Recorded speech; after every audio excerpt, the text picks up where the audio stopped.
Ses mères a écrit père spirituel. Mais ce qu'elle a dit, le mourant a écrit père spirituel. Ce qu'elle a dit, le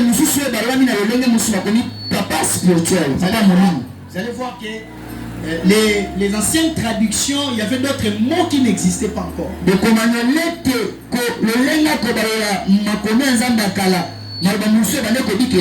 Et on passe rapidement parce que ce n'est pas notre sujet. Les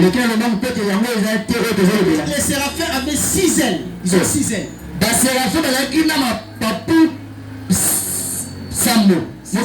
Deux ailes, ça couvrait leur visage.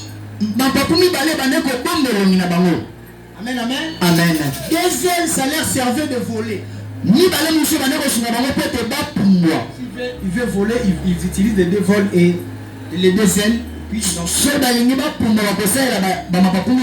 deux ailes, ça couvrait leurs pieds. Amen, amen. Amen. Amen, amen. Amen. C'était ça la description des séraphins. Ils sont aussi des anges. Les importants églises, ok,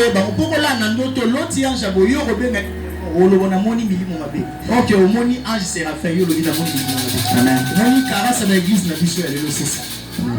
tu peux voir un ange, mais ça n'a combat. Il y a des démons. Au moni ange,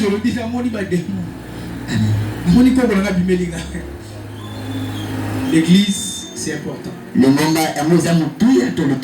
Amen, amen. Amen. Acclamons pour le Seigneur. Et bien aimé, si même dans une vision tu vois quelque chose pareil, c'est ça un ange qu'on appelle séraphin.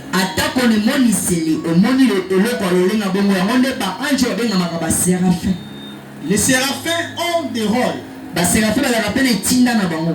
Premier rôle des séraphins, c'est d'adorer continuellement Dieu. Ceux qui écrivent, les séraphins ont d'abord le rôle d'adorer continuellement.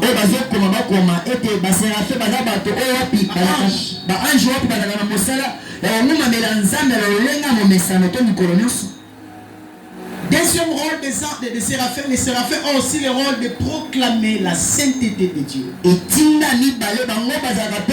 Les anges qu'on appelle les séraphins, ils proclament aussi la sainteté, ils proclament comment Dieu est saint. Voilà la raison pour laquelle ils sont juste en face de Dieu.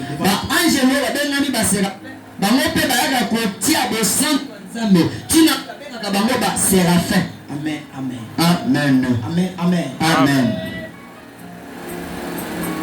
Acclamons pour le Seigneur. Troisième rôle de séraphin, il purifie ce que Dieu appelle au service. Les gens que Dieu appelle à son service, les séraphins ont aussi le rôle de l'air purifié. Les gens que Dieu appelle pour servir Dieu, le ministre de Dieu, le serviteur de Dieu. Dieu envoie aussi les anges séraphins pour purifier ces gens-là. Quelques prophètes de la Bible disent que c'était les anges. Amen, amen. Acclamons pour le Seigneur. C'est ainsi. C'est important. Tous ceux qui servent Dieu, ceux qui sont dans les services de Dieu, d'être d'abord purifiés. C'est pour cela tous les gens que Dieu appelle dans son service, Dieu cherche d'abord le moyen de les purifier. Amen, amen. Dieu le purifie d'abord. C'est très important. Et deuxième rôle, deuxième sorte des anges, il fait les chérubins. C'est important d'amener ton cahier. L'homme de Dieu qui m'a écrit, il a dit, mais les enseignements là que tu donnes ton église, ça n'a pas la même taille avec ton église.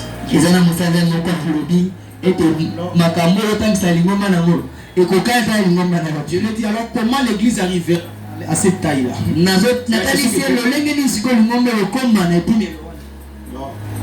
On doit s'améliorer, peu importe qu'on ne comprend pas, mais quand même, on écoute. Le fait qu'on écoute, on va comprendre avec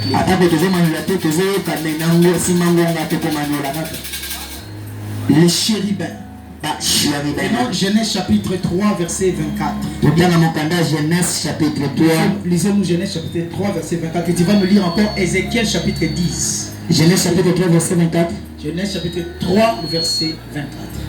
C'est ainsi qu'il chassa Adam et il mit à l'orient du jardin d'Éden le chérubin qui agitait une épée flamboyante pour garder le chemin de l'arbre de vie. Vous allez voir que lorsque Dieu a voulu chasser Adam du jardin, nous savons tous comment Adam avait péché. Et Adam ne pouvait plus être à côté de l'arbre de la vie. Dieu avait eu la décision de chasser Adam. Et lorsqu'il a chassé Adam, qu'est-ce qui va se passer? Il va prendre n'importe quel ange. Mais il va prendre les anges qu'on appelle les chérubins. Vous allez voir pourquoi Dieu avait laissé tous les anges. Il a choisi que les chérubins. Il savait le rôle des chérubins. Qu'est-ce que les chérubins devaient faire? Dans ta vie, tu dois savoir quel est mon rôle sur la terre. Qu'est-ce que je peux faire? Qu'est-ce que la raison pour laquelle Dieu m'a créé sur la terre? Est-ce que je parle à quelqu'un? Est-ce que je m'adresse à quelqu'un? Quand tu sais c'est à quoi tu es capable de faire, t'utiliser en fonction de ta destinée. Il y a des gens qui ont perdu de destinée. Il a été envoyé pour chanter la musique.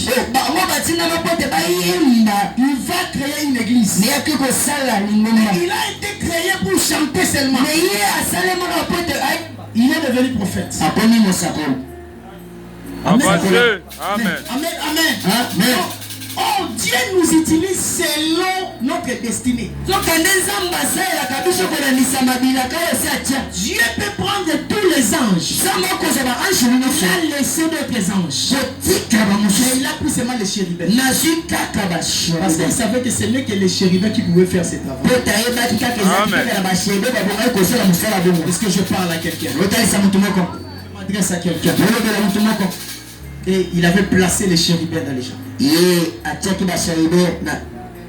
Prends maintenant Ézéchiel chapitre 10. Ézéchiel chapitre 10 rapidement. Parce que le temps va me faire défaut. Je te dis Ézéchiel chapitre 10 verset 1. Verset 1. J'ai regardé et voici c'est le ciel au-dessus de la tête de chérubin. Il y avait comme une pierre de saphir.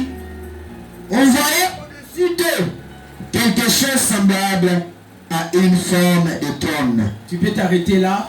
Vous allez voir que les chérubins, ils jouent ces rôles-là. En Genèse, on a dit qu'ils avaient